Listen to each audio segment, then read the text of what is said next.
Rosa Starke, interviewed in Winnsboro, South Carolina, interviewed by W. W. Dixon, age when interviewed, 83. They say I was 6 years old when the war commenced popping in Charleston. Mammy and Pappy say that I was born in the Graham's place, one of the 19 plantations of my old master Nick P. In 1854, my pappy was named Bob and my mammy named Selena. They had belonged to old Marsh Tom Stark before old Marsh Nick bought them. My brothers was named Bob and John. I had a sister named Carrie. They was all older than me. My master, Nick P., had 19 places with an overseer and slave quarters on every place. Folks that knows would tell you this day that them 19 plantations on all was 27,000 acres. He had 1,000 slaves, more or less too many to take a census of before the numerator get round. Some more would be born or bought, and the numerator had to be sent round by Marsh Nick. So old Miss Martha, our mistress, say her never could know just how many there was. Folks used to come to see her and ask how many they had, and her say it was one of them sums in the arithmetic that a body never could take a slate and pencil and find out the correct answer to.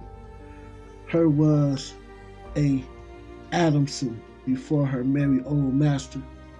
A grand big buckra had a grand manner, no patience with poor white folks. They couldn't come in the front yard.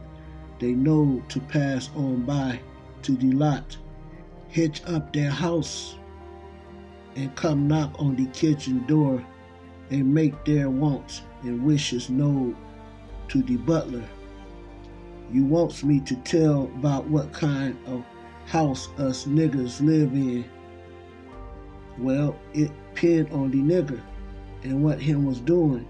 There was just two classes of the white folks, buckra, slave owners, and poor white folks that didn't own no slaves. There was more classes amongst the slaves. The first class was the house servants. This was the butler, the maids, the nurses, chambermaids, and the cooks. The next class was the carriage drivers and the gardeners, the carpenters, the barber, and the stablemen. Then come the next class, the wheelwright, wagoners, blacksmiths, and slave foremen. The next class our members was the cowmen and the niggers that have care of the dogs. All these have good houses and never have to work hard or get it beaten. Then come the cradlers of the wheat, the threshers, and the millers of the corn and the wheat, and the feeders of the cotton gins. The lowest class was the common field niggers. A house nigger might swoop down and mate with a field hand, good-looking daughter now and then for pure love of her, but you never see a house gal lower herself by marrying and mating with a common field hand nigger. That offend the white folks, especially the young misses who like the business of matchmaking and mating of the young slaves. My young masters was Marsh Tom, Marsh Nick, and Marsh Austin. My young missus was Miss Martha, Miss Mary, and Miss Ann Eliza. I knows Marsh Nick Jr. marry a Cunningham of Liberty Hill. Marsh Tom marry a Lowes, and Marsh Austin marries and moves to Abbeville after the war. Old master died the year before the war. I think 'cause my mammy and Pappy fell in the division to Marshnick and us leave the grand place to go to the home place. It was called the Melrose Place, and what a place that was. It was on a hill overlooking the place where the Longtown Presbyterian Church and cemetery is today. There was 30 rooms in it and a fish pond on top of it. Flower yard stretching clean down the hill to the big road with the big gate hanging on big granite pillars swung open to let the carriages, buggies, and wagons in and up to the house. Can I tell you some of the things that was in that house when the Yankees come? I remember some things that would astonish you as it astonished them. They had Marcellus carpets, linen tablecloth, 2 silver candlesticks in every room, 4 wine dockeners, 4 nutcrackers, and 2 coffee pots, all of them silver, silver casters for pepper, salt, and vinegar bottles.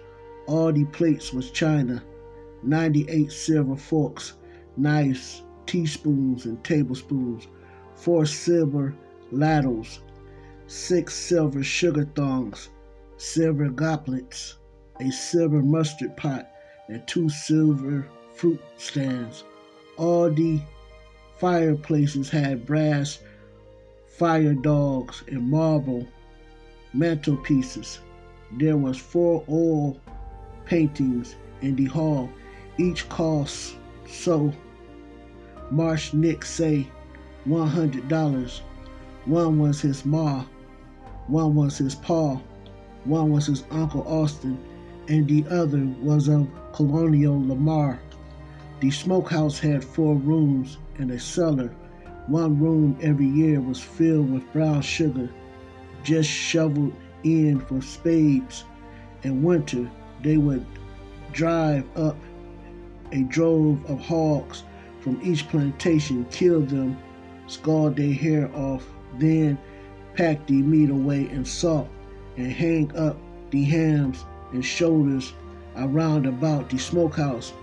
Most of the rum and wine was kept in barrels in the cellar, but there was a closet in the house where whiskey and brandy were kept for quick use. All back on the east side of the mansion was the garden and terraces, acres of sweet taters, watermelons, and strawberries, and 2 long rows of beehives. Old master died. The appraisers of the state come and figure that his mules, niggers, cows, hogs, and things was worth 200,000, land and houses. I just remember about they anyhow say the property was over $1 million. They put a price of 1,600 on Mammy and 1,800 on Pappy. I remember they say I was worth 400. Young Marshnick tell us that the personal property of the estate was appraised at $288,168.78. The Yankees come, set all the cotton in the gin house afire, load up all the meat, take some of the sugar and shovel some over the yard, take all the wine, rum, and liquor, gut the house of all the silver and valuables, set it afire, and leave 1,000 niggers cold and hungry, and our white folks in a misery they never has got over to the 3rd generation of them. Some of them is the poorest white folks in this state today. I weeps when I sees them so poor, but they is respectable yet, thank God. After the war, I stuck to the white folks till I got married to Will Harrison.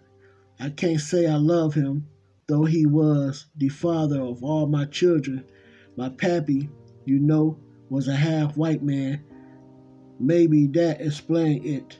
Anyhow, when he took the fever, I sent for Dr. Gibson and tend him faithful.